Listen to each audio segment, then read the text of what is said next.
The views and opinions expressed in this show does not represent the views of any company or social media platform. Just Uncle Plugg. Keep yourself informed. Viewer discretion is advised.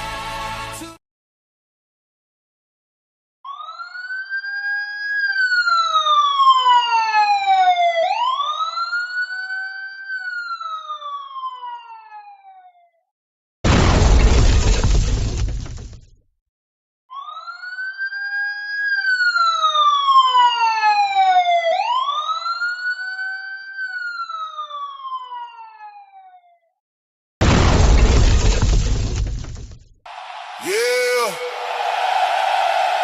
Plugged in with dope. Turn the volume up. If they uncomfortable, good. That mean we're talking about something real. Yeah. Kick the door in. We ain't asking for permission. Everybody got opinions. Ain't nobody got the vision. Talk tough online. Then it's different when we present. Plugged in with dope. Every episode of Collision. Kick the door in. Kick the door in. Truth hit hard when the lights get pouring. No fake smiles, no industry endorsements. Put this from the mud, not a whole room roaring. I done sat at tables where they smiled and they lied. Shook my hand with the right while they hated inside. Now I'm moving different, I can see it in their eyes. Everybody got a mask till the pressure gets applied. It's for the workers on the grind every day. Single parents making miracles on minimum pay. For the ones that got doubted every step of the way. Now they watching from the sidelines while we making plays. Got a podcast jumping, got the city tapped in. Real conversations, we ain't worried about fitting in. Everybody got a platform, few got influence. We speak facts, that's exactly why they listening. Kick the door in. We ain't asking for permission. Everybody got opinions, ain't nobody got the vision. Talk tough online, and it's different when we're present. Plugged in with dope, every episode of Collision. Yeah. If they don't like it, change the channel. If they can't handle it, that's their problem. We came to wake people up, not put them to sleep. Yeah, build different, stand on business. Every setback turned into a witness. Every loss became part of the image. Now the same ones laughing wanna claim they was with us. No middleman, no filter, no gimmicks. Just real talk from people really living it. We ain't chasing trends, we setting them. Plugged in with dope, yeah, remember who said it. This ain't background music. This is warpaint. This is motivation. This is plugged in with dope.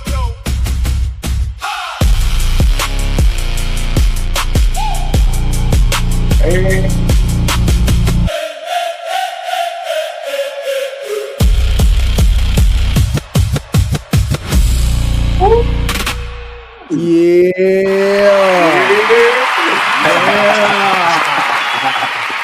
Ooh, hey, this one right here. This one right here is right here. I'm trying to tell you, hey, I am your host in the post, ready to put them in the paint. You understand me? I am Uncle Plugg. This is Uncle Plugg TV, and this is Plugged Into the Dough. And I'm here with my illustrious co-host, Sean to the dough. Sean to the dough. Happy Monday. Happy Monday. Hey, money making Monday, baby. Money making Monday, brother. Man, what's happening? Hey, y'all, come on, man. File in, man. Y'all come on and file in now. Hey, come on now. Y'all know what it is now. You know what time it is. You know we're 30 minutes behind. We 30 minutes behind, but hey, it was for a reason. How was your week, my brother? How was your Father's Day, my guy? Hey, peaceful. You know, I got my boy, in town from Baltimore. He down here for the summer. I got him. I spent Father's Day with him. Yes, Hey, good Angie. What's up, Mary? How you doing? What's up, sweetie? Yeah, man. Hey, man, I got a wonderful show set up for y'all, man. We have a wonderful show set up for y'all today, man. It is a beautiful Monday. We are here, and we are here to get it cracking. And the topic of the day is POWERNOMICS. Yes, POWERNOMICS is a part of the social media mindset, because if you don't think about it, Right. If you don't think about it, when your money ain't right, you liable to do some very suspect shit. Agreed. Miles Bachelor, what's up, baby? How you feeling? Miles. Yeah, man. Yeah, man. Because if your money ain't right, man, you liable to do some very suspect shit, bro. And a lot of people, I think a lot of decisions are being based on people's tax bracket, people lack of funds, people, inability to take care of their children in their household. People, hey, when they get pushed and they back against the wall, they're liable to do anything for whatever, however. You understand me? It's just what it is sometimes. You know what I'm saying? It is, yes, sir. I know that's right. I'm sorry, Marty. I'm sorry. Marty, I'm sorry. Well, we gonna kick this off real quick. Like, you feel what I'm talking about? He said a Powerball for 350 million. Yeah, you know what I'm talking about. Hey, you know how people's souls and spirits are when you talk about situations like that. Today I was listening to an interview, like me. I know a lot of folks ain't a Dr. Umar fan. I am. Do you understand me? Like, I don't care about the Frederick Douglass School. I don't care nothing about that. But when he speaks, I listen.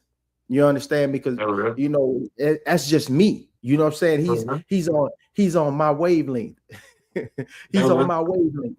He feel the way I feel. You know what I'm saying? And most people that's been trained to think a certain way don't want to step outside of that box. They scared. It's easy to stay inside the box and go with the popular opinion, go with the masses. It's easy to do that. But when he speaks, I listen, because at the end of the day, he said most people are fortunate enough to be in that position to make that type of money. You are supposed to, when God has blessed you with those funds like that, you are supposed to stand in the paint for people, man. Real shit. You know what I mean? Yeah. You're supposed to be there. You're supposed to be a backbone. You're supposed to be a crutch. You're supposed to be there to help them up, man. You're supposed to be there to do that. You're supposed to uplift your people. You know what I'm saying? If not, just pick a select group of people. You know what I'm saying? Make sure your circle, if your circle is 5 to 10 deep, make sure that circle is taken care of. Make sure everyone has what they need to have. Right. You know what I'm saying? For real. He said, I was joking, LOL. The poor will play the lottery with the money they ain't got. Oh, talk about that. Hoping and wishing. They'll pay for the lottery before they pay themselves. When I always say, man, pay yourself. When I speak on that, I really mean that. Most folks don't think to do that. Once they get a set amount of funds, they don't take a portion of that set amount of funds and set it aside for themselves. They'll pay everybody else. They'll pay the electric company, the water company. They'll pay the mortgage or rent. They'll pay the car payment before they pay themselves, the one who actually put in the labor. Yeah. What sense does that make? You didn't even take care of yourself, but you took care of all these people. But you're paying all the things that have to take care of you, but you haven't taken care and paid yourself for your labor that you did. You should be your own escort. That real. I like that. Off top, you got to be your own escort, bro. You going out every day you're the entity, and you're supposed to go out there and make sure you take care of your own escort. I know that most people are in the game and they're struggling, and I understand it. Right. And I understand it. And that's what we're gonna talk about today. We're gonna talk about this today. We're gonna get to it. Marty said, that's crazy. I look at the lotto like you're not taking my money. Hey, it's been a little minute. I ain't gonna even lie. The last time I played the scratch off was the last time you sent me the theme song, the intro song. The first one. Oh, damn. Yeah. Talk about discipline. The last time I've gambled was probably week 7 in the NFL season. I'm over it, bro. I'm completely over it, bro. See, luckily for me, I was never a gambler. Like, I tried a couple of times. I dip and dabble, you know what I'm saying? Scratch off $20 here type shit, you know what I'm saying? But that bug never bit me to keep it going. I never been to a casino. I've never been to a casino. Word. Yeah, man. I've been to several. I know. I want to do it just for Rock up. just for the experience, but I'm not a gambler, so it never really attracted me like that. Yeah, so yeah, man. Yeah, man. Well, ain't nothing worse than spending. Go ahead. I'm about to say ain't nothing worse than spending. You got about $60, and you spend $20 on a scratch off. You get nothing. Ooh, that's pressure. They get nothing. That's pressure. Pressure trying to double up and then you lose it all. Yeah. Horrible. Well, we're gonna jump right into it, man, and let y'all explain. We're gonna explain to y'all exactly what POWERNOMICS is. And before we jump into this video, I would like to give you a little background about what we're about to jump into. Tonight we're talking about a man whose ideals have challenged the way people are thinking about economics, ownership, and power for decades. Dr. Claude Anderson. We're gonna bring him up on the screen right now. This is Dr. Claude Anderson, and Dr. Claude Anderson is we're gonna help us tap in to what his beliefs are. And here we go. I'm finna give it to you right now. Issues. They have, and I want to disabuse you of slavery and racism are economic issues. They have, and I want to disabuse you of any misconceptions. It has nothing in the world to do. Racism has nothing in the world to do with getting along with people. It has nothing in the world to do with bias, bigotry, hatred, or discrimination, or prejudice. Those things have nothing to do with racism. Racism is a competitive relationship between groups of people that are competing to own and control resources and wealth and power. And once they acquire a significant amount of it, they then use it against another group to enslave them, to discriminate, to shut them out, and tell them who they can marry, whether or not they can go to school, or to maldistribute the educational funds for the schooling of another child. That's what racism is. It is a competitive relationship, and it's economic based. It started out as economics in the 1500s, and by the 1700s, it switched over and became a religious issue. It became a religious issue in the 1700s as the evangelical movement moved across America. And they wanted some justification for what they were doing to black folk. Slavery and racism are economic issues. They have, and I want to disabuse you of any misconceptions. It has nothing in the world to do. Racism has nothing in the world to do with getting along with people. It has nothing in the world to do with bias, bigotry, hatred, or discrimination, or prejudice. Those things have nothing to do with racism. Racism is a competitive relationship between groups of people that are competing to own and control resources and wealth and power. And once they acquire a significant amount of it, they then use it against another group to enslave them, to discriminate, to shut them out, and tell them who they can marry, whether or not they can go to school, or to maldistribute the educational funds for the schooling of another child. That's what racism is. It is a competitive relationship, and it's economic based. It started out as economics in the 1500s, and by the 1700s, it switched over and became a religious issue. It became a religious issue in the 1700s as the evangelical movement moved across America. And they wanted some justification for what they were doing to black folk. Slavery and racism are. And there you have it, Dr. Claude Anderson. Dr. Claude Anderson is an educator, author, a political strategist, and economic thinker, best known for developing the concept of POWERNOMICS. It's a framework focused on economic self-sufficiency, ownership, and wealth building within Black communities. He serves as the president of the Black POWERNOMICS Corporation and the Harvest Institute. Dr. Anderson was born in the Carolinas. He grew up during segregation. He has often spoken about growing up in Black-owned communities where businesses, transportations, services were owned and operated by Black families. Those experiences heavily influenced his views on economic and group ownership. That is our boy right there, Dr. Claude Anderson. Mr. Claude Anderson. Dr. Claude Anderson, man, he talks about POWERNOMICS. POWERNOMICS is a very powerful thing that we have to, incorporate in our lives, man. And a lot of the things that we think we know, we don't know. You know what I mean? But we got to do the simple things. We must do the simple things, man. We must do the simple things, man. We got to pay yourself. Make sure you structure something. In Too Deep will get in here right now and he'll talk to us about,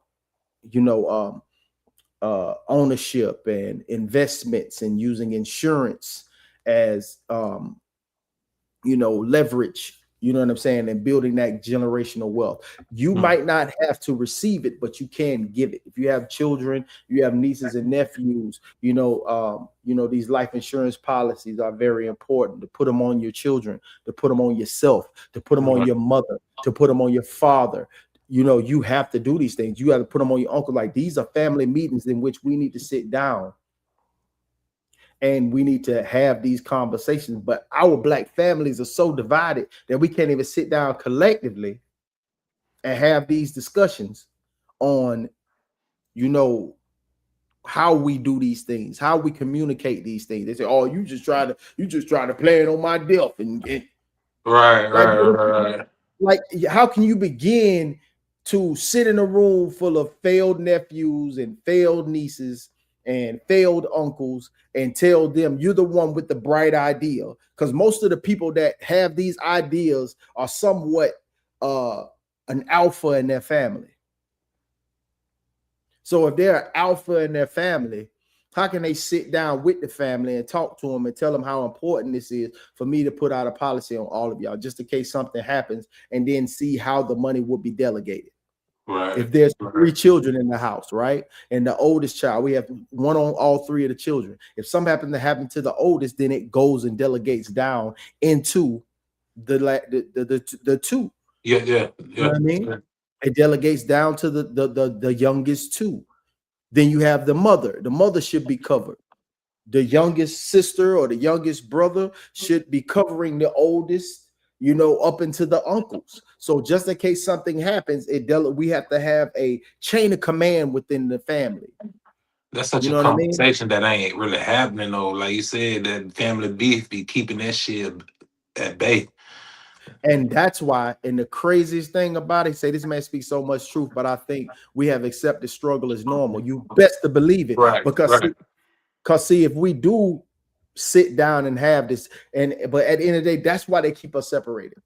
They keep, if we stay separated due to the rat race, due to the economic structure, due to everyone is not promised to do well in this, right, in this thing called life. And most can't even afford to keep that policy with the ups and downs and the rigmaroles of life. And this wait, hold on. This one's going to explain it. Let me give it to you. Hold on a second, y'all. I'm going to bring it up for you right now. And Blacks will be pretty much a permanent underclass in America by the year 2015. Why the year 2015? 2015 because what I've concluded from analysis is that there's going to be a converging of social factors nationally and internationally that's going to place Blacks in a permanent status of underclassship. And we anticipate by that point in time, based on all the research that's coming to us, that the next generation of whites is going to be more anti-Black than they've been since the Civil Rights Movement. 2, we anticipate by the same token about 86 million Hispanics coming into the United States and about 41 million Asians by that point in time, which is going to kick Black folk out of being the minority in the society down to a minority. We've been number 2 in the society for 400 years as a group. We're going to become number 4. And if we have not gotten anything after being number 2 for 400 years, you guess what's going to happen when we become number 4. Because at that point in time, all the new groups coming into America, they're coming in higher than we are because this country operates.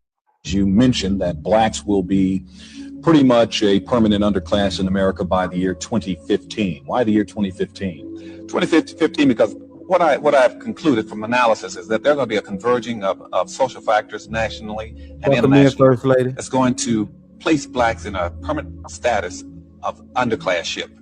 And we anticipate by that point in time, based on all the research that's coming to us, that the next generation of whites is going to be more anti-Black than they've been since the Civil Rights Movement.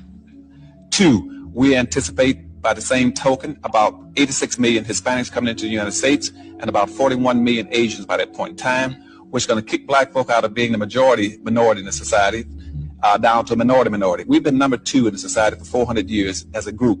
We're going to become number 4. And if we have not gotten anything after being number 2 for 400 years, you guess what's going to happen when we become number 4. Because at that point in time, all the new groups coming into America, they're coming in higher than we are because this country operates. Devastating, my brother. Devastating. Now that if that, I know information hits different, you know, when it's coming from your, like, I want y'all to dig me. You know what I'm saying? Like, information hits different when it comes from your own kind. Right. But it's amazing how it sticks, but it don't stick long when it comes from somebody else. When it comes from the other side. If it's a white man telling you the same thing, like, it'll hit, but then you got majority of the people that'll be like, man, who the hell he think he is telling us about us? Like, really, you don't know our struggle. POWERNOMICS, I know he speaks on blacks. but this shit affects everybody. Right. Like, this shit has been, strategically set up for a very long time, man. We have been underclassed for a very long time. Like, low-paying jobs, multiple mouths to feed, right? You know, limited access and resources for so long. You know what I mean? Like, bro, like, if you don't think just because you come up under a positive rooted roof, and you had a positive male role model and a positive female role model in your home, father and mother, or even stepfather and stepmother. Like, you come from up under this roof of positivity, and everyone in your circle and your family is striving, and everybody that was on your street was striving. That doesn't necessarily mean that is the majority. That's a very minute percentage of people that's striving. That's striving, trying to survive, man. There's a mother with multiple children trying to make it day to day, week to week, month to month. This shit is hell out here. And the government has strategically set this shit into motion to destroy you. Like, real talk. To destroy you, man. This shit is hard as hell out here. And most people get so comfortable in their tax bracket that they can't even look down from they soapbox and see the ones up on them struggling. You know what I mean? Just because your life is all dandy and just like everything's so positive in your world and all the people you come up on is doing fine, that you don't see the rest of the ones that's struggling.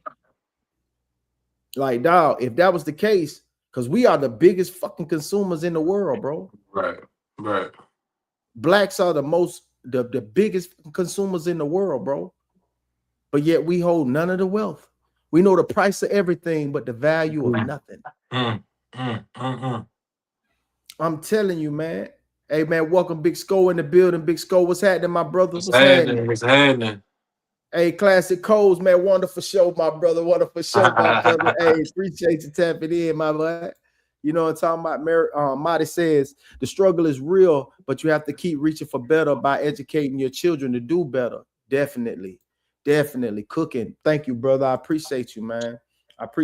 This is right in my wheelhouse, man, because this also taps. I want to tell y'all that this also taps into the media, the social media mindset, because, you know, when people money and funds are low, me and Doe was just talking backstage. It was like, man, when you got somebody making $450, $550 a week, you know what I'm saying? And their money is low, but their bills is high. They liable to do anything, man. Right. Or they'll pacify themselves anyway by, you think about with that $550 you just made this week. Now you go buy a site, you go buy a bottle, and you go get you something to eat. By the time you did that, you done cut it to damn near 4 for your check. You ain't even thought about the gas. You ain't even thought about, you know what I'm saying? Like, what bill due this week? That's stressful. So you have a tendency to be so stressed out. You trying to pacify yourself so much that, man, you liable to do any motherfucking thing out here in these streets, man. You liable to just doing this just to feel like you free. Just to feel free, yeah. Just to feel normal. I'm telling, like, you can't wait for the weekend because you like, damn, I'm working so hard I'm on this treadmill of life, man. And don't nobody give a damn, man. But the strategy, my brother, the strategy is in motion, my guy. It's been there. Yeah. been there, man. The strategy been in motion for so long, man. You'll be befuddled and upset and distraught by how long they've been cooking. And it ain't just in the POWERNOMICS, it's also in the structure in which they allow this country to go in, man. And it's been going like this for for years, for centuries, bro. Like, real talk. Let me get this off the screen. Let me get him up here. Y'all listen to my boy about Mr. Edward Bernays. Tell y'all about Mr. Edward Bernays. I'm sitting it up here for a second. I'm gonna take it down so you guys will be able to pay attention to what my man is saying right here. Let's go. And he called it the engineering of consent. There is a man most people never heard of who figured out how to control entire populations without laying a single finger on them. His name was Edward Bernays, and he called it the engineering of consent. Bernays was the nephew of Sigmund Freud, and he took everything his uncle knew about the unconscious mind and sold it to corporations and governments. He didn't call it propaganda. That word had gotten ugly, so he renamed it public relations. And in 1928, he wrote a book, and he said, and I want you to hear this clearly, the conscious and intelligent manipulation of the organized habits and opinions of the masses is an important element in democratic society. He wasn't hiding it. He put it in a book. He told you exactly what they were doing. Now, here's the part nobody talks about. Bernays didn't just sell products. He engineered desire itself. He convinced women that cigarettes were a symbol of freedom, so they'd buy more cigarettes. He convinced Americans that bacon and eggs were an important part of a wholesome breakfast on behalf of a pork company. He didn't appeal to your reason. He went straight to your unconscious, your fears, your identity, your need to belong. And Robert Cialdini, in Influence, broke down exactly how it works. He talked about 6 triggers that bypass your rational mind every single time, of which I'll name 3. Scarcity, make it limited so people chase it. Social proof, show everyone else is doing it and you follow. Authority, put it in a uniform or a coat, and maybe even throw doctor in front of it, and you believe it. Now I need you to sit with this question. Who has been using these triggers on us, and for what purpose? Because here's what they understood. And Dr. Claude D. Anderson wrote about this in POWERNOMICS. A people who are organized are dangerous, and a people who are distracted are manageable. So what does manufactured distraction look like for us specifically? It looks like 2 Black artists whose beef gets wall-to-wall coverage for 6 months straight, while zoning laws quietly rewrites who can own property in our neighborhoods. Think about how much mental energy our community spent on every bar, every diss track, every response, while the legal architecture of our displacement quietly moves through city council without a single protest. It looks like the outrage cycle on social media, engineered to reset every 48 to 72 hours. So you are always reacting and never planning. Because Cialdini's urgency triggers don't just sell sneakers. It keeps communities in a permanent state of emergency, responding to the last crisis before they can build anything to prevent the next one. Dan O'Reilly and Predictably Irrational proved that human beings don't make decisions based on absolute value. We make decisions based on comparison. Whatever they put in front of us, we measure against that. So if all you ever see is consumption, your mind begins to measure success by consumption, not by what you built, not by what you organized, not by what you left behind, but by what you bought. That ain't a coincidence, y'all. That is a system, and systems can be studied and dismantled. So how do we fight it? First, you name it, because you can't be manipulated by something you can see clearly. The moment you recognize the trigger, scarcity, false urgency, social proof, it loses its grip. Second, you guard your attention like it's currency, because it is currency. Every minute they keep you in a reaction loop is a minute you're not reading, you're not organizing, you're not building. Third, you invest in depth, not more content, deeper content. Books they never put in a curriculum. The economics they never taught in the 81. The frameworks that Bernays used on us that we can learn to recognize and turn around. POWERNOMICS by Dr. Claude D. Anderson is in my store. Link in the bio. Physical book, or grab it free with a new Audible trial. Not because I want you to be a reader, because the people engineering your consent have already read these books. The only way to outthink a system is to understand the mind that designed it. They don't need chains anymore. They need you distracted.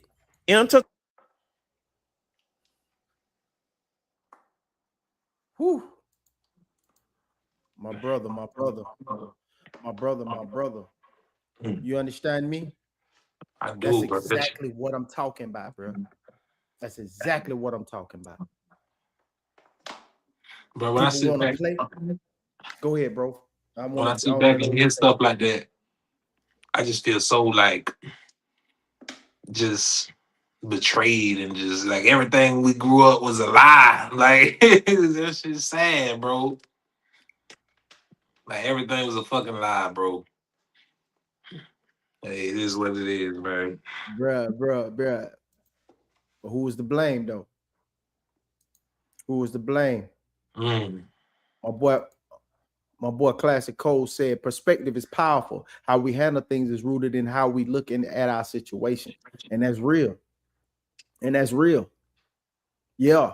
But we got to change our own perspective by being like constantly feeding our minds something different. Like the 3 apps we should open in the morning should be wherever we check our credit score,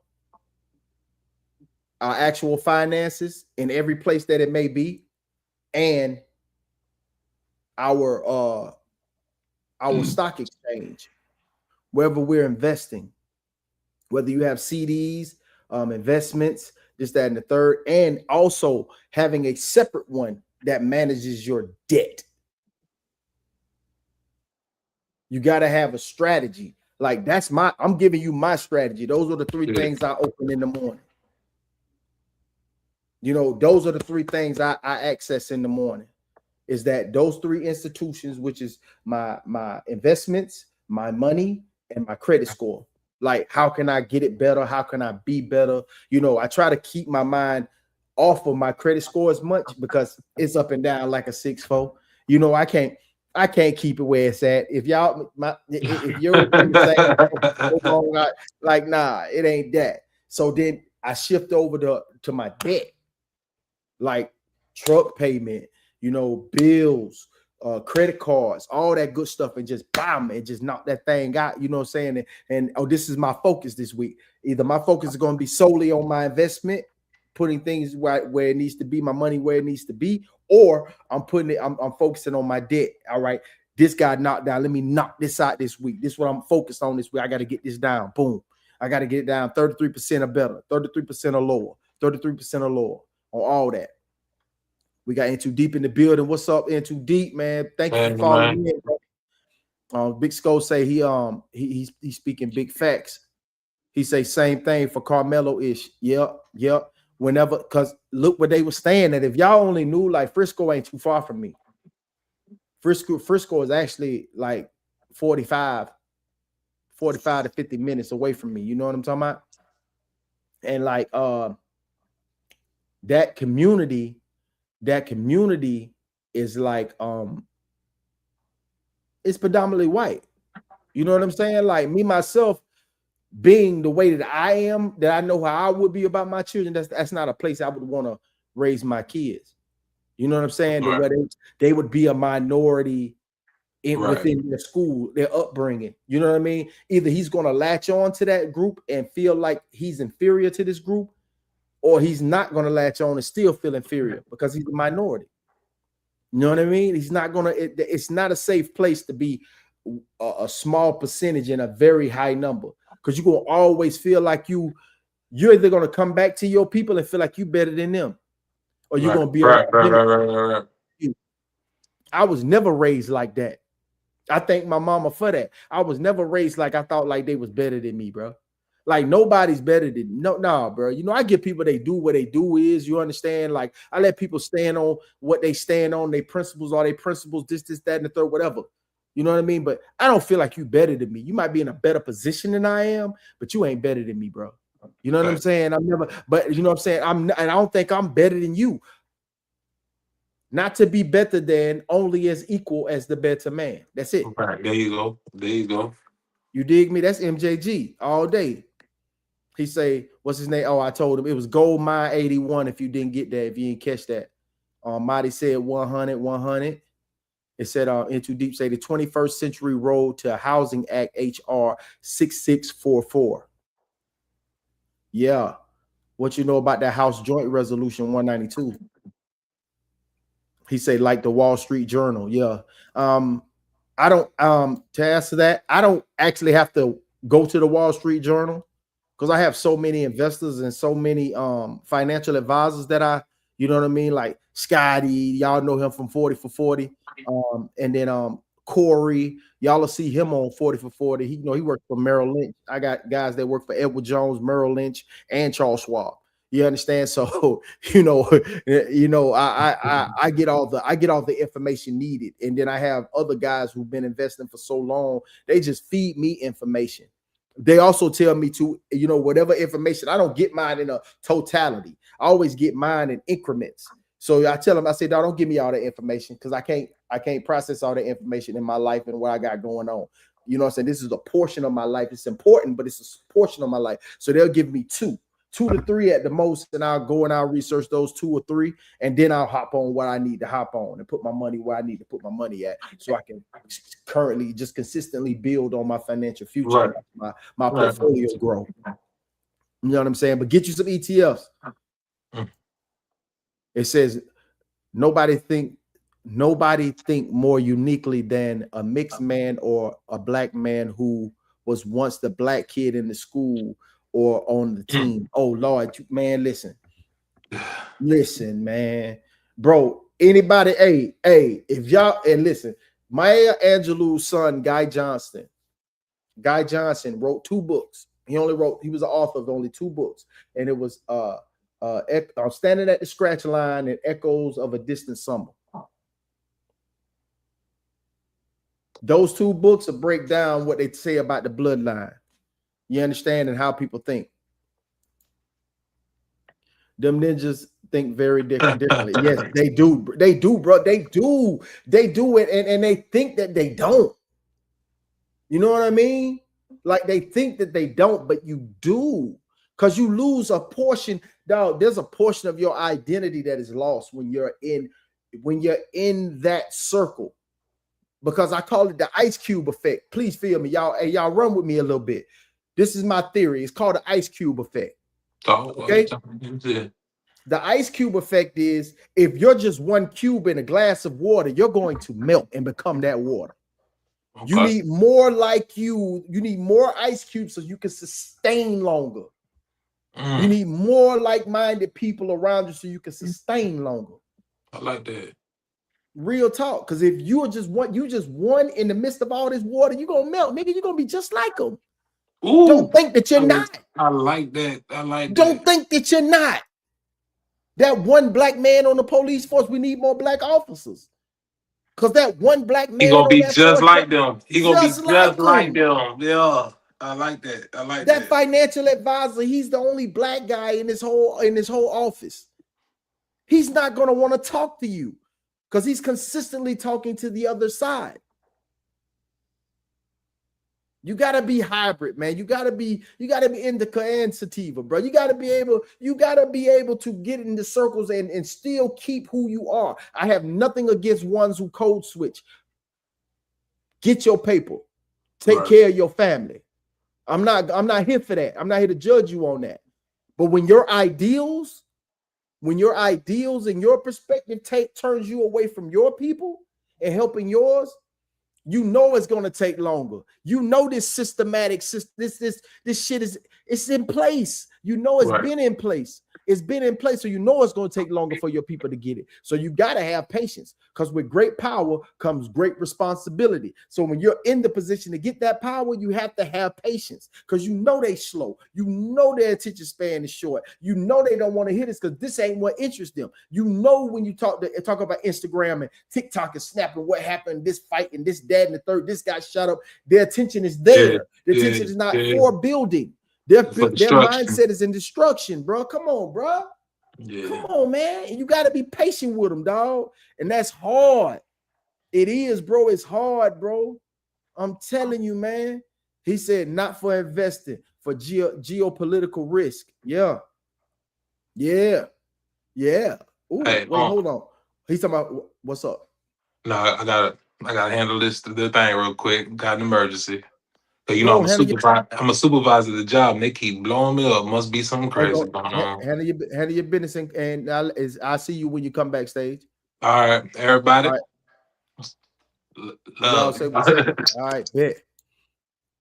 We got to go and handle it. We got to handle it like that, though. He said, not for investing, but for geopolitical risk. Yeah. And that makes it even worse. He said that's hard on phone them. Yeah, for sure. Thank you, brother. I appreciate you, Classic. But for real, when I think about these economic structures, man, and everything set up, you have to, and these guys that's in the pool of people that don't look like them, they ain't thinking about you. They ain't thinking about you. They ain't thinking about you at all. Truly, I promise you from the bottom of my heart, they ain't thinking about you, bro. They ain't thinking about you, bro. And that's devastating. That's devastating, my man. I'm gonna go back to oh yeah, I gotta give y'all this one. Because we asked who's to blame.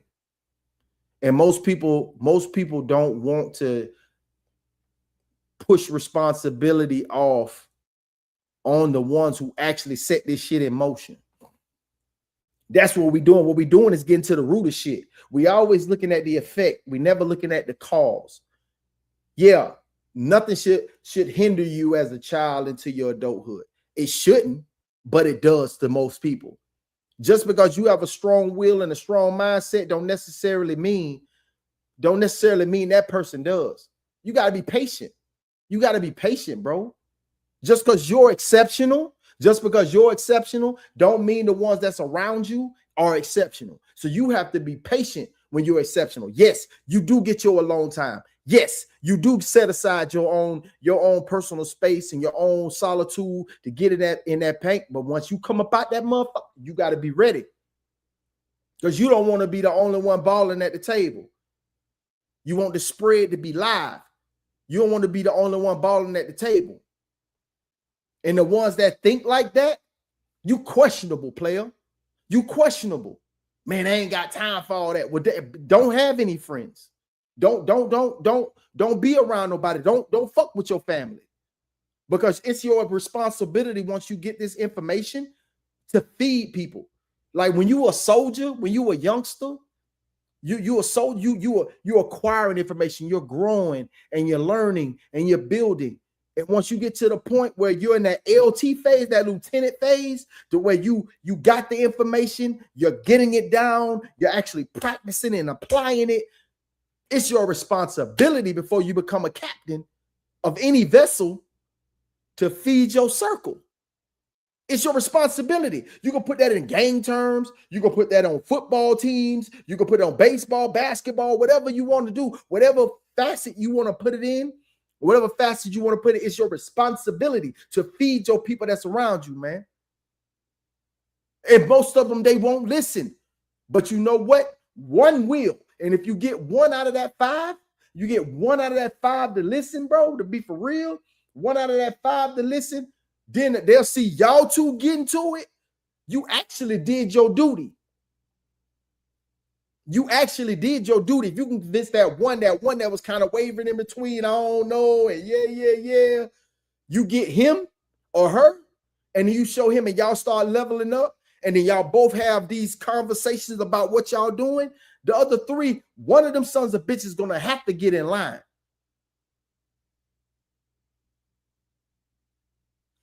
If it's 1 out of 100 in too deep, so be it. So be it. Let me give y'all this real quick, man. Contribute. Say something. You want me to say something? Fine. I'll say something. You people. You're not a race. You are a virus. You destroy the world. Everything beautiful you poison. You drag us from our homes. You rape our daughters, murder our sons.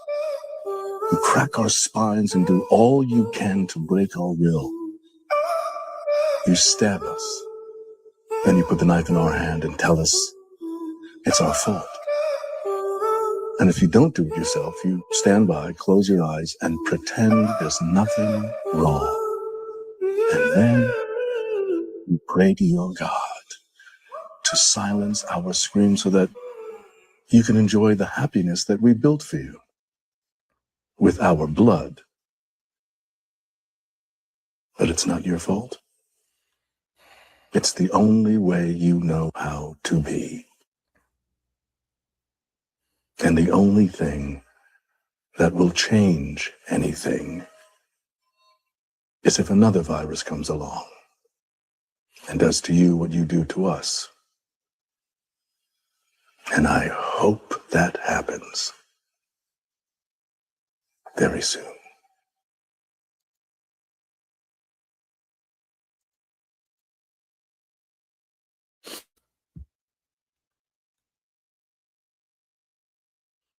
Oh, Lord, we got Souls of Thought in the building. What's up, Souls? What's happening, man? I'm going to see you in a few, my boy. We're going to have a good one tonight. See, I'm trying to talk about, and people don't want to hear it. I feel you, bro. Yeah, you got to be patient. You know what I mean? Like, the one thing that you told me about, I just spoke on. You know what I mean? Like, it's in action. You know what I mean? It's in action in too deep. Trust me. It's in action.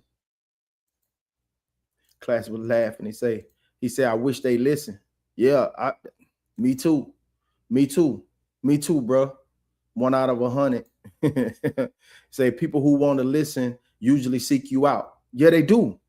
They do. You know, that pride, or I say that ego. That ego is the mind. The arrogance is the action. Some folks be way too prideful, with that ego, man. I want to break them words down, man. I want to break them words down so bad. We need to get a plug language instead of code language. You know what I'm saying? Do plug language, because them words, man, they mean so much. You know what I mean? I want to break them chains, man. I'm doing it with myself. I want to break them chains. Listen, my family strong too, bro. These short-term goals add up. play both the short and long games. Of course, that and I told him like the bottom of the barrel is paying yourself. Because paying yourself in over a year will lead up to you doing more and better things. Like I was telling Doe backstage, just to say 100 a week, 100 a week, 200 every 2 weeks. You know what I'm saying? Add up to 4, 8, 12, 16, 16. Yeah, it adds up. And then at the end of the year, you look and say, dang, man, look what I done did. Man, now I can start, you know what I'm saying? Let me, hey, remember man, Classy was just telling me about a couple of stocks he had put some bread in. Hey, Classy, man, what's up, man? Yeah. What's them two you had told me about? Oh man, hey, that's old, bro. I'm on these right here. Oh, but shit. Well, hey, I gotta get started somewhere. Let me know something. I got a little bread I put away, man. I can go and do something. And then that adds up, and that adds up, and that adds up. It is what it is, man. It's just got to break that mindset, man. That's social, and the social media mindset of it all. That's what this show was about. Because when your finances ain't right and you don't follow a certain, you don't follow a certain strategic plan in your life or your finances, you're liable to do anything, bro. Just to get away from the stress. You might want to bust somebody in the head. You might tote your fire, want to bust in the air, just boom, just release some stress and just bust in the air and get arrested. You know what I'm saying? Just anything when your finances ain't right, when everything ain't set up properly. It's dangerous, man. He said, I'm willing to help my family, but when you plot to jack me, I'm out. I hope it ain't like that. He said financial is not what we need at this point, but I understand what you're saying. Yeah. But a lot of people do. Because a lot of people finances and their responsibility dictate their actions. It dictates their actions. A broke mindset and someone who has something to lose, something to lose, that mindset is totally different, man. They ain't even thinking on the same wavelength at all. You know what I mean? He said, we are far from our community, even understanding accountability. Yeah. Those are personal, but they all tie in to people's finances. Remember the movie Trading Places? You saw the people trading places, what Eddie took, and Dan Aykroyd, what they took, what he had all the wealth and he took all this for granted and he had nothing and he never knew that this life existed.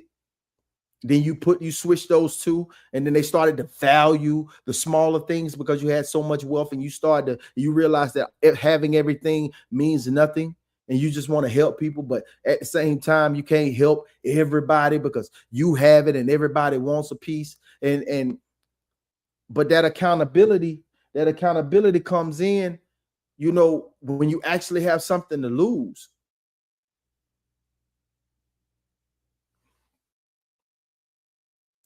I can't. Oh, hold on. I'm sorry. These chats got away from me. My bad. In too deep say, I am looking for a strong few, not the masses. Yeah. We talked about that. You missed that. Yo, I talked about that. I recently learned that I have to pay myself even when it's $1 a week, so I can slowly build my wealth and set up an example for my kids. Yeah, because that's exactly what you need to do. Say, I don't have much, but this is what I'm doing. I don't have much, but this is what I'm doing. And you make them do it. You make them. As soon as they get their first little job, their first little gig, you make them do it. You make them do it. You tell them what to do. No. Make sure you take $25, $50 and you put it over here in this account right here. Or put it in this Acorns right here. And you link this to your account. So every time you spend something, you put a little something more in it. Yeah. Accountability ain't a group thing. That's true. It's true. But if you in a group and you always hold yourself accountable and you're a leader, you know that you're a leader, bro. Like with the charisma that you have, bro, being that you 4'7", with the charisma that you have, I'm damn near certain that if you move in a certain direction and and you express how important it is to you, I'm pretty sure you can convince the people to either blow this building up or invest money to buy that bitch. I know you can. Don't sell yourself short, dog.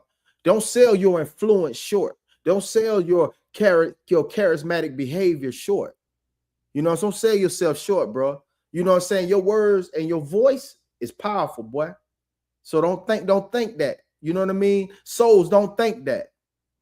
Souls don't think that. Miles don't think that. Marty don't think that. Don't think that your voices aren't powerful. Your voices are powerful. Your influence is powerful. Your charisma, your attitude, your demeanor, all that is powerful, man. Don't sell yourself short. I don't want to hear that, bro. When has ever been a mass accountability with splitting hairs? I ain't gonna start with you, Classic. I'm on you today, but you know you better than that. You know you better than that. Soul said, we seeing it daily, Classic. He said, we'll have a whole show tomorrow, but I see all perspectives. Of course. Of course.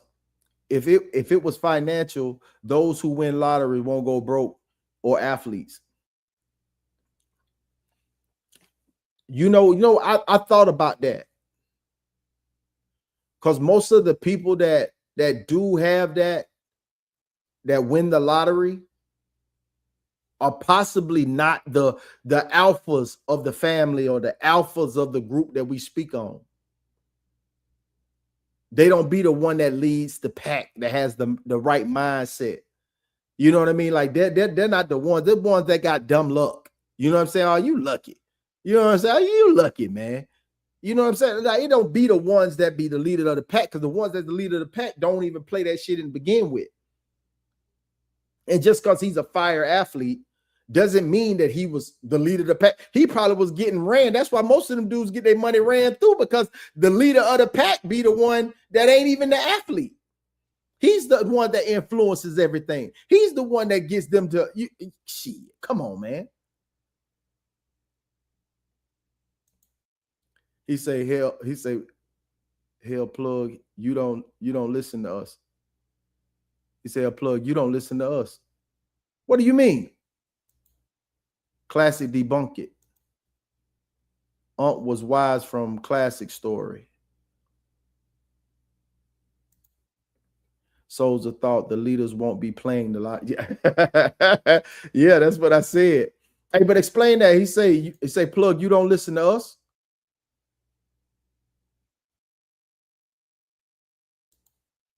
Talk about it. Talk about it. Yeah, but like he said, the leaders won't even be playing the lottery.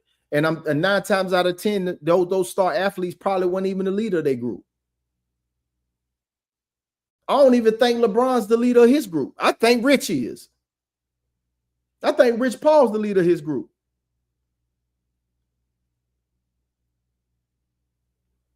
And most of these athletes, man, they led by their mother, who's probably not the leader of the family. She just happened to have an athletic. She was blessed to have an athletic child or a fortunate child, but she's probably not the leader of her family. My mother had an athletic child, and she wasn't the leader of her family. He said, classic uncle was a leader and won and taught them wealth. Oh, yeah. Oh, okay. Oh, yeah. That's dog. That's, man. My uncle is my example. He says that he taught me something, and I don't want to, diminish his light. But I watched him. You know what I mean? And the things that he acquired, that he's always had he always had the big home, he always had the pool, the big yard. He always had that. No children, but he's always had that. He's always had the finer, nice things in life. And I emulate that. Like, why would I emulate somebody I don't know when I have someone close to me that I do know? You know what I mean? Yep. He said, look at Jordan's father in the home. He did, but his mother was the one. His mother was the one. His mother was the one. He said, I missed a little bit, but I got a Souls. He said, I missed a little bit. I got a call, Souls. He said, classic, where were you? LOL. No plug, classic, Uncle One. No plug, classic, Uncle One. Oh, okay. I get what you're saying. You must be on the treadmill. He must be on the treadmill. Hey, I want to take the time out, and this is the plight, not all the black community, but just a portion. This is a portion. What we living in today is so fucking backwards. It's expensive to eat healthy, but it's cheap to kill yourself. You got hoes out here getting married while the loyal people get over and cheated on. The price of living go up, but the minimum wage stays the same. Working for billion-dollar companies, but getting fucking pennies. You know what I'm saying? Real niggas die young, you know what I'm saying? Get sent to jail while the rats and fake motherfuckers flourish in life and they get praised. You know what I'm saying? What is it about this world? You know, we fight wars that ain't got shit to do with us. You know what I'm saying? We don't know who to vote for. You know, we just don't know what's in our best interest. All we are is just a whole bunch of citizens trying to make it on our own, trying to make it for our family and shit. We don't know what these people in higher power got going on. We just got to trust that they making the right fucking decision. We just out here trying to fucking survive. But everything's so fucking backwards. Nobody got morals. You know what I'm saying? Nobody got realistic standards and shit. Everybody want to take from everybody. Like, what the fuck is going on? Is there any genuine people out there? And the people that stand on business, they get looked at like they crazy. But the people that actually talk fucking crazy get looked at like they're a fucking genius. What the kind of world is this? It's really social media. Social media is a goddamn gift and a curse. The social media is supposed to be for networking, getting to know people. Now that shit's a fucking cheating show. Motherfuckers criminalizing each other, self-incriminating each other on there and shit. Like, what the fuck? Everything is so backwards. Everybody should see this video, man. This is the real. Yeah. That's the plight. That's the plight of it all. And who's to blame? Because the strategy been in motion. The strategy been in motion for a long time. The strategy been in motion for a very long time, and people just sit back and they don't even understand. They like, they scratching their head and they don't know why. But nobody has the willpower. You know what I mean? No one has the willpower to shake it, do it, and be better. You know what I mean? To shake it and do better. And the small things is what we need. The small things is what we need. Because this strategy, this game that they've been playing it for a long time. They've been playing it for a long time. You know what I mean? He said, oh, my uncle hit the lottery though. He ain't get it out the mud. He ain't blow the money though. There you go. There you go. I guess that's what he was trying to say to you, bro. I guess what he was trying to say to you. Yeah. Yeah. And this was the end of my story time. If y'all was with me yesterday morning. And just to before I actually play it, you know what I mean? I know it's hard. I know it's hard out there for y'all, man. And I know you're going through a lot. And the last thing, when your bills is piling up, you want somebody to tell you to save and put money away, this, that, and the third. But as Classic said in the beginning, it's the perspective has to change. And you have to keep a positive mindset. I talk about it all the time, like, because I go through a lot of ups and downs. I go through a lot of woes. And I've actually changed my perspective to where I actually enjoy them. Like earlier in my 20s and 30s, man, I got knocked down a lot, man. I got knocked down a lot. I mean, a hell of a lot. And as I got older, I learned to enjoy them. Because I'm like, man, trouble don't last always. I just go back to the old terms where people used to say trouble don't last always. God ain't bring me this far to drop me off here. I just feel like, and then I used to hear when grandmama, well, somebody grandmama used to say, thank God in the good and the bad, because they go hand in hand, because it's never a loss. It's always lessons, wins and lessons, wins and lessons. So it's like, now I just take and accumulate all the L's, which are the lessons, and stay focused more on the wins, on the wins, because I know they're coming. I know they're coming because I'm steady pushing. The one thing you can't do is give up. That's one thing about it, is give up. And when you have good people in your circle, actually, people need to be more choosy about their circles. You need to be more choosy about the ones you spend your time with. Because when we go back to the ice cube effect, if you're the only one in the glass, man, you're gonna melt, and you're gonna be like them. But there is a flip side to that, where you're around people who have a better mindset than you, and you might need to melt. I wanted to get at the dough before he dipped, but hopefully he comes back. But you want to be around someone who actually can feed you, and you can actually melt into being the type of people that they are. You know what I mean? Like, appreciate where you are right now, but keeping a positive mindset to where you're going. I don't let them things frustrate me. I don't let things frustrate me. I try to stay as stress-free as possible. I try to keep a very positive mindset and keep pushing, because you always want to be the best, but at the end of the day, you're not going to be the best every time. But at the same time, don't let nobody outwork you. Don't let nobody out hustle you.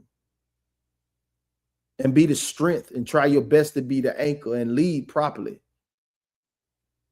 Pray daily. I tell you that on a regular basis. Most of y'all really can't see the light at the end of the tunnel because you ain't got no spiritual foundation. You got to have a spiritual foundation. In some sense of the word, you're going to have to. If not, that's why your situation keeps going down, down, down, because you haven't found yourself some sort of spiritual foundation first. You got to have you can't build a house on a rocky foundation, on a soft foundation. You got to build it on something sturdy, man, something solid. You got to, man. I'm telling you, man, they strategically playing against you. Say, the problem is we know the game. We do.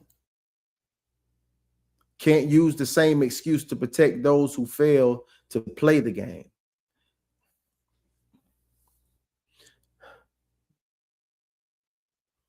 Speaking of the masses, no, we can't. No, we can't. But the ones that's around us, we can. The ones that's around us, we can. I've been around your family, man. It ain't too many poo butts in your family, man. Everybody got some sort of motion going. You know what I mean? I know it's some hard times within that line of family members, but overall, if your percentage is 51%, that's the majority. Y'all doing pretty good. If you're on my end, it's like 35. Shit bad. You know what I'm saying? I can count them. I know exactly who they are. I can get them on the phone on a three-way. I can actually, one of them got an Android, so I can't even put him on the FaceTime call. But the other ones, I can put them on the FaceTime call and have you like, well, that's it. That's the strength. That's the protein. That's the protein of the family right there. Everything else, boy, is carbs and sugars. Ain't even healthy carbs. Shit. You know what I mean? Say souls of thought. Introduce souls of thought. You know the end game before the lights go off. He said, in too deep, I've learned there are different groups, and a lot of those I can't rock with. I understand. And I know and I know with the way that you think, welcome back, though, man. Welcome back, man. What's happening, y'all? I'm glad you handled that little business. And with the way you think, a lot of people will get away from the way you think. Because it ain't gonna sit well with them.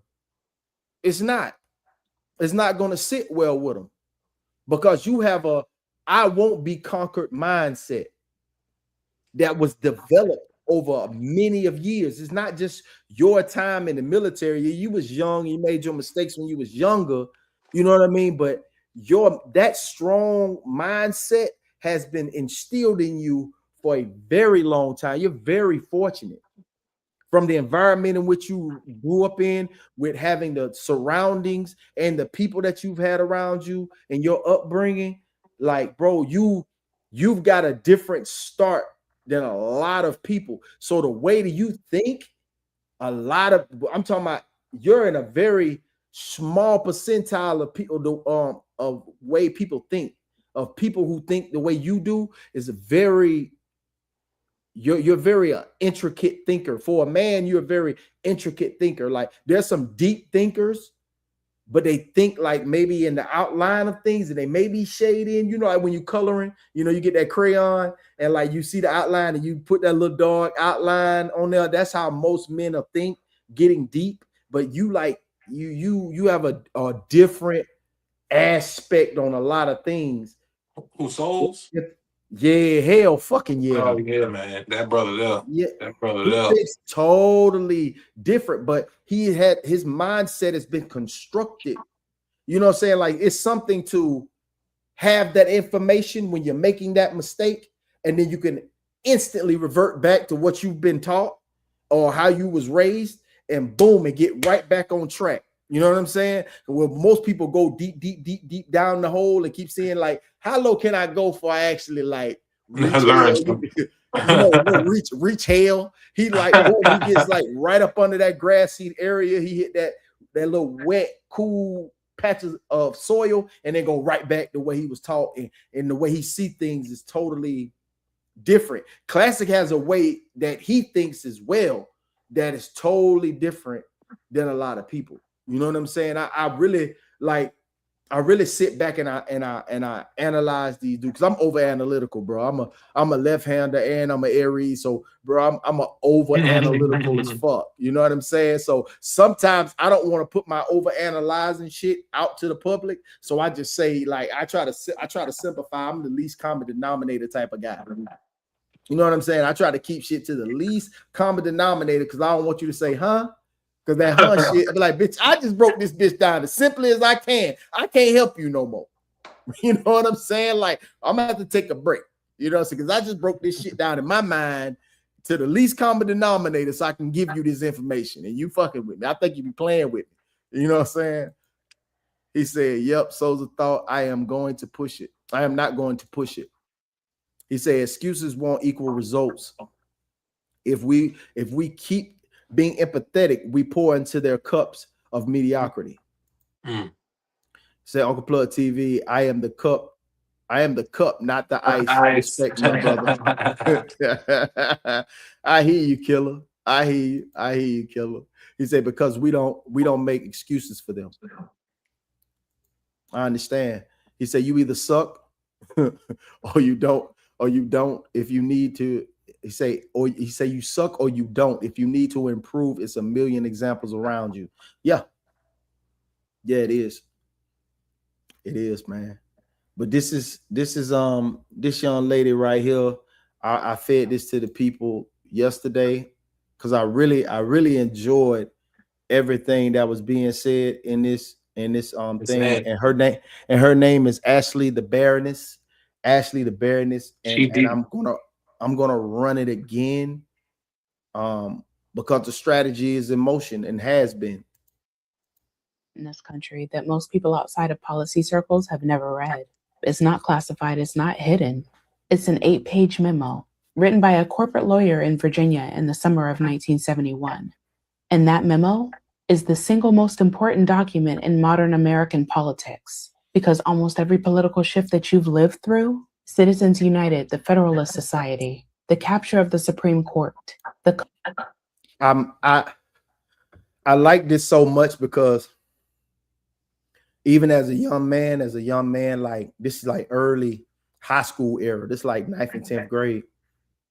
And I used to think like it used to be like a table full of dudes sitting in there making all the rules and regulations for us and shit. And they making everything tick, but I always wondered how it reached out past, you know what I'm saying? How it reached out past the masses, like how it got across the globe. Like, how could these sons of bitches have a meeting in a room to dictate how we do shit, and then it actually got all the way across the globe? Like, I just wondered that. I just wondered that. Mario said, Marty said, it took me stepping back from the world to realize that I was pouring my all into everyone's cup, to the point mine was empty. So now I'm slowly building my emotional and financial strength.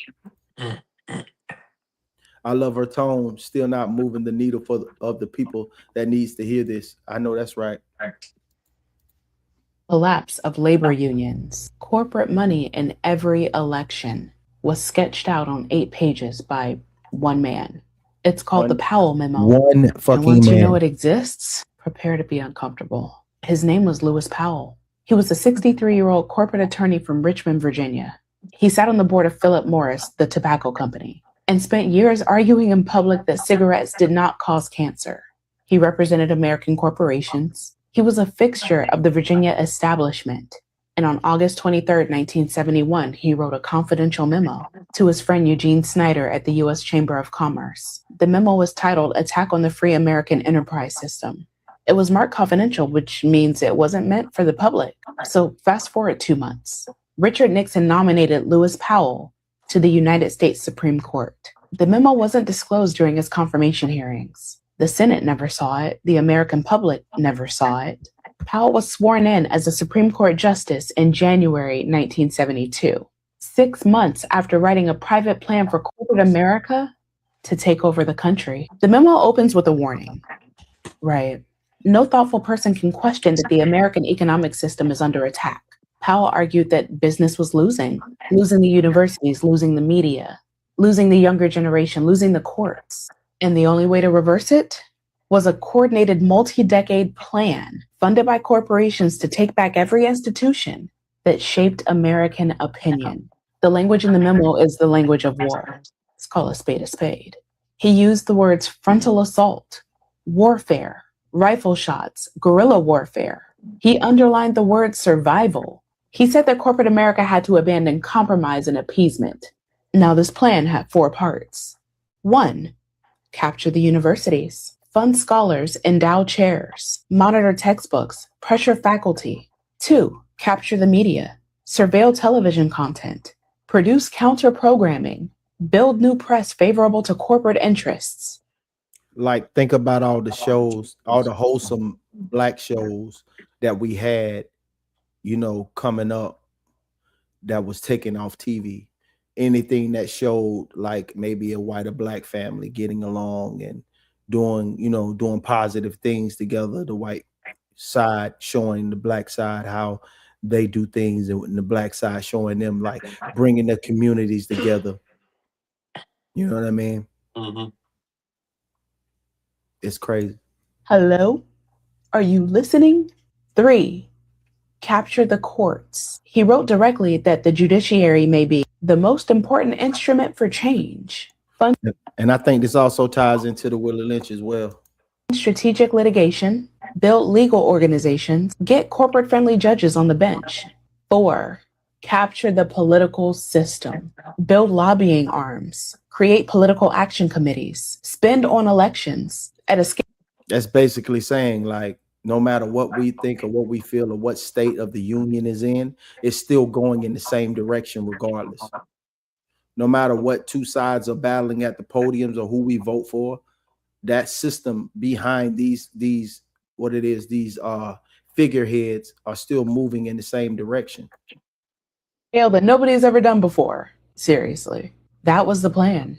8 pages of that bullshit written in a matter of weeks. So here's what happened in the decade after the memo was written. 1972, the Business Roundtable was formed, a lobbying organization of Fortune 500 CEOs. 1973, the Heritage Foundation was formed with seed money from Joseph Coors. 1973, the American Legislative Exchange Council was formed. That's the organization that writes model legislation, which gets copy-pasted into state legislatures, stand your ground laws, voter ID laws, anti-protest laws, right-to-work laws, literally all of it, drafted by corporate lobbyists in a conference room, then handed to state legislatures to introduce. 1977, the Cato Institute, founded with Koch money.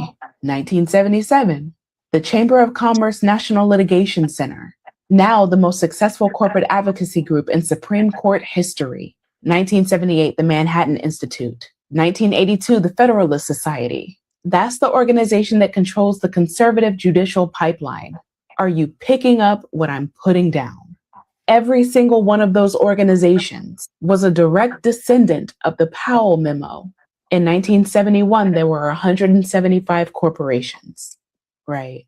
By 1982, there were over 2,400, 2,400. But I said all that. Here's the part that should stop you in your tracks, though.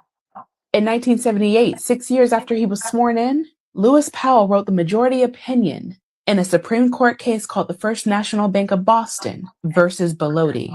That case is the first one that established that corporations have First Amendment rights, the right to spend money influencing elections. Let that sit for a second, right? Just you can't make this shit up.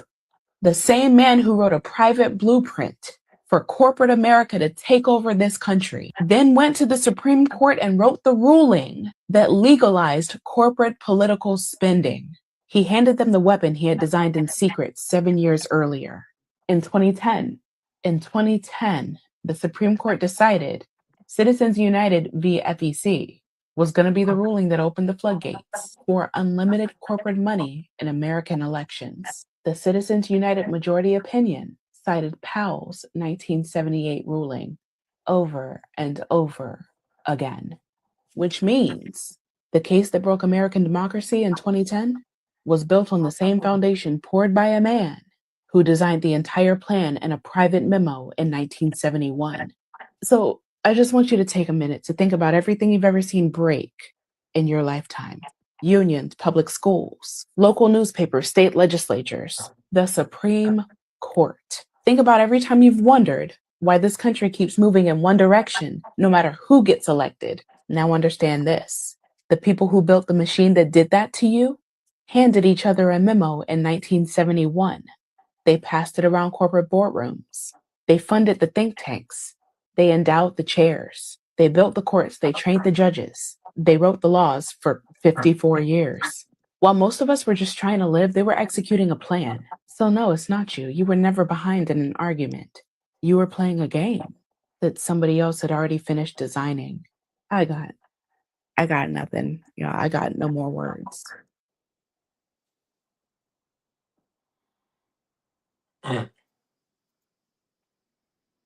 Yeah, that's pressure. That's pressure, my boy. Yeah. He says, Soul says, all this sounds smart, but we still making music about scamming. We so far off got ninjas understanding her. I don't look at scamming the same way, bro. How you look at it? What you mean? I mean, it's like I look at it kind of like Omar. He robbing the dope boys. You know what I'm saying? You just robbing the extortioners. That's a way to look at it. I mean, everything is FDIC insured. You know what I'm saying? It's I always looked at crime. Well, the illegal commerce and the legal commerce is in the same realm. I always seen it the same way, bro. I understand that. That's only thing changes is the product. You know what I'm saying? It's, right. it's the exchange of goods and services. You know, it's the only thing that changes is the and that's amazing because you know we sat back. I had one with where Farrakhan was talking about. He say the Kennedys, you know, that people held in such high regard. You know, their daddy was a booze bootlegger. You know what I mean? Mm-hmm. And he happened to get a governor, a senator, and a president out of those boys. You know what I mean? And they never brought up the bootlegging daddy. But if your daddy sold crack and you made it, you know, say he actually paid for your education, you know, and you actually made it, you know, they will bring up your father's past history. You know what I mean? But they never brought up his. You know, it's a different game. It's definitely a different game. And anyone that doesn't see that it's lopsided, you're just intelligent and naive at the same time. You know, you're just naive to the way that most cities were built off of crime. That behind every great fortune, there was a great crime. Yeah, that's real. Just like this country. That's a all corporation. I thought about the country, how it started. That's a country that just like this country. You sit back and you have your, you know, the things that you know or things you think you know, but this is North America.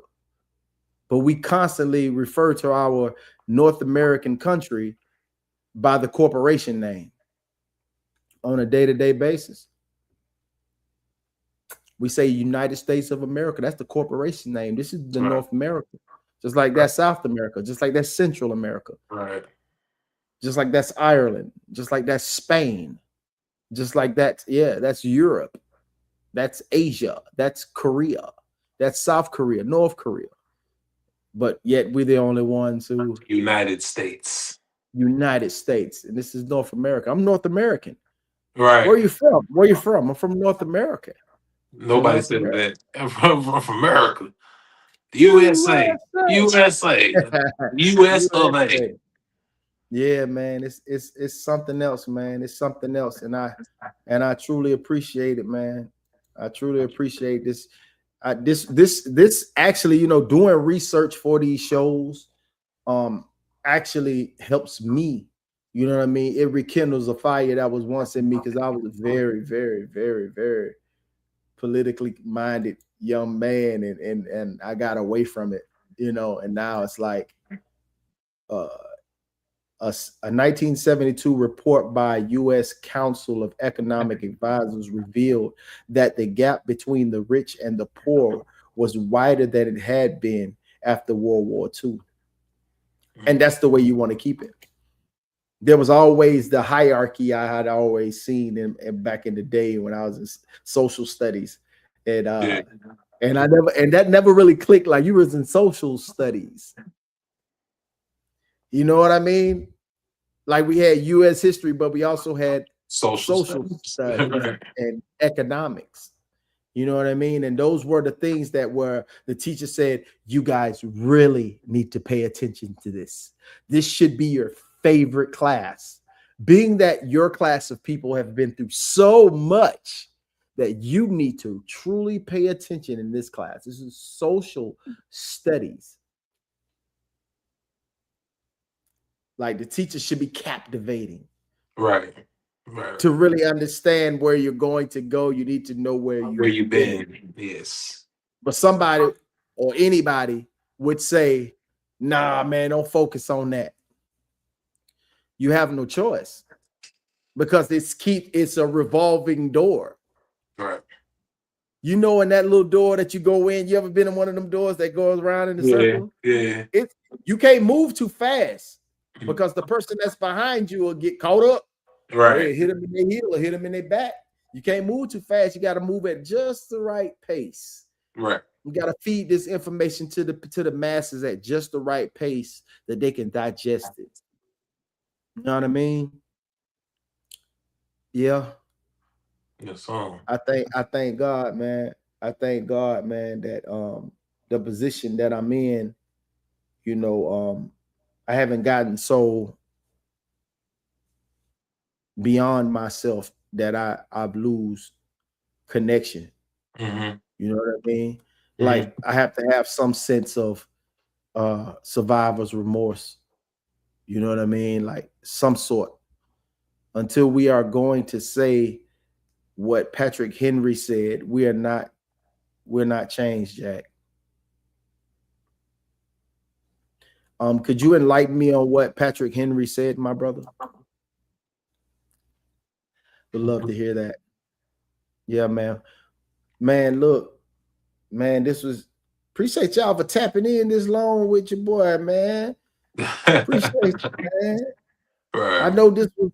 I know Doe came on. He like, man, I want to hear what's going on, man. Like, hey, man, it's a game, man. It's like, but at the end of the day, this is where you get your happiness. You know what I'm saying? It's like if y'all are some spade players, and you know my slick fingered stuff. You know what I'm talking about? I didn't set the deck for you. You know what I'm saying? And I done set the deck on you, but you still made board. you still, hey, what you got? Let's go 9. Now, if you got 9, you can go dime. And then I stick that dime. Every day that you create success for yourself, you set that dime. They're real. Now go and get you another book, man. And stick it. And stick their ass, bro. Set their ass, bro. Yeah. That's how I feel every morning. I get up and get ready to go set their ass, bro. That was that's real. Every time I put some money away, every time I go and invest, every time you know that bleep, that money come out for my insurance. You know what I'm saying? That money come out for my life insurance. You know, boom, set their ass. You know what I'm saying? Life is a spades game. You better not renege now, nigga. You better not renege. The only way you renege is when you stop or take yourself completely off the chessboard. Hey. Completely off the chessboard, man. He said, I don't want to get flagged, bro. I feel you, brother. Classic. He said, I think black people want to be accepted by their peers, not revered. Yeah, my boy, classic. He said, remorse is guilt. You should be guilty for holding those accountable. Remorse is guilt. You should not feel guilt. You should not feel guilty for holding those accountable. Yeah. Oh, yeah. That's he did. You're right. I figured that. We read through it. Yeah. And I keep a sense of it because to become cold and callous to it when there's somebody who does need help, I'll still be able to identify. You know what I mean? That's just me. You know what I'm saying? That's not something for the masses. That's just for me. You know what I mean? That's just for me. You know what I mean? So somebody need help. Somebody need a helping hand. I can beat up instead of saying, damn, man. You know what I mean? But you got to be doing something, though. And that's facts. You got to be trying because the lender can't be working harder than the lendee. Right. You know what I'm saying? The lender can't be working harder than the lendee, boy. You know what I'm saying? I'm already in the cycle of I'm working 100% of the time to pay them 28. My boy told me 32%. I said 28, say 32% for them working 1%. He said, I don't know many cold people. cold black people or cold back people. Greatest help is holding you accountable. Yeah. Accountability don't pay no damn bill. It's revenue, dude. And this economy. Hey, it's funny because as soon as she started talking, I had got an email. And my email said, in too deep, you're going to get a kick out of this. You probably got this earlier today. But it said, Lucid to lay off roughly 18% of U.S. workforce. COO Mark Winterhoff leaves. Lucid Group is cutting its U.S. workforce by 18% as a part of a cost-saving plan. It also said COO Mark Winterhoff is departing effective immediately. That was an email that just came in to my phone 18 minutes ago.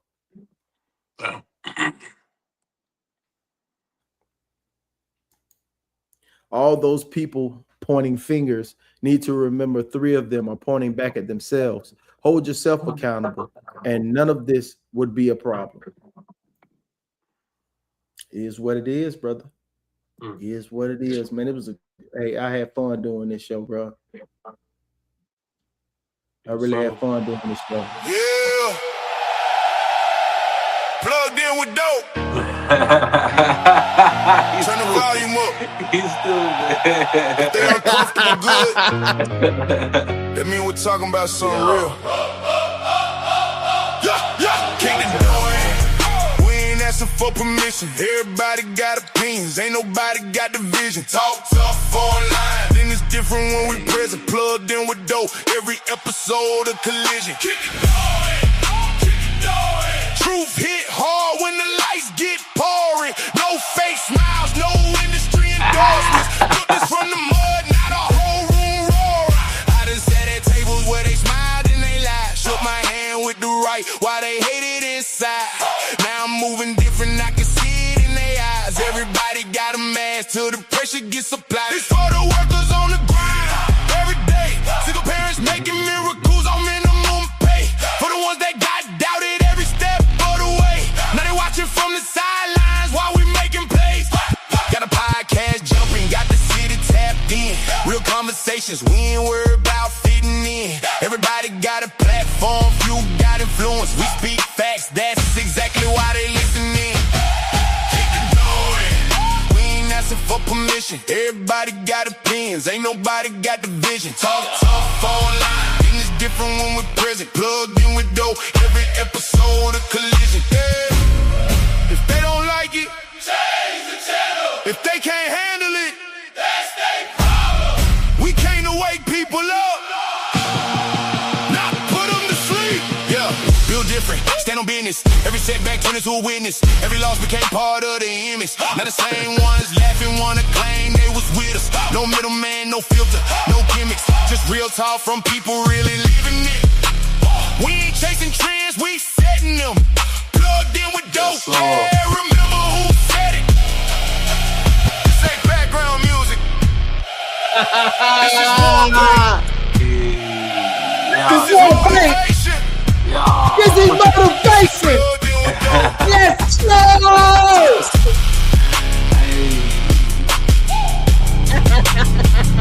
Hey. Yes, sir. Hey. Yeah.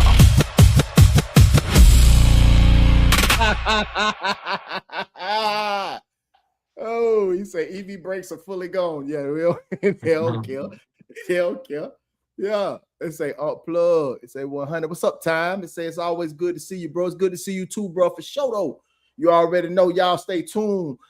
Shortly after this here, we'll be live on Monday night edition of No Middle Man with your boy Uncle Plugg. The man in the chat, you see him, Souls of Thought, and you seen earlier conversation with Soft Lane, the First Lady. You understand me? He said, Souls of Thought, you know that they're putting in the 2027 vehicles, right? AI, and it's going to be a biometric scanners. So if you're doing, I heard about that. What that is? They're putting AI inside of the vehicle so it can see if like your eyes are on the road. They can tell if you're intoxicated. It can tell. Yeah. All right, so if you is intoxicated or eyes ain't on the road, what's to happen? It won't ignite. Your car won't crank. God. You won't be able to, shut down. Shut down. Yeah. So stay in your old schools, y'all. Don't update your system. You know what I'm talking about? Yeah. Then he said they're gonna pull you over and lock you in the car and have the cops come get you. That's crazy. That's crazy. Shout out to all those great fathers out there and stepfathers. Keep doing your thing. Let's save our children in our community. Yes, sir. You right, Time. Yeah. Not to mention they're closing down 700 of the auto parts stores, so they can't even get any parts for the older cars. Oh, trying to force you. Damn. Trying to force your hand into something new. Ain't that something? They finna force you away from that VCR and put you on the DVDs. That's all it is. Well, now that we informed, we already know what's going on. You know what I'm saying? You know, showing so much. You know what I'm saying? So we just got to stay informed and get to the bottom of this, man, and keep doing what we do. Keep doing the small things, like Miles said. Hey, small goals turn into big goals. They are the same thing.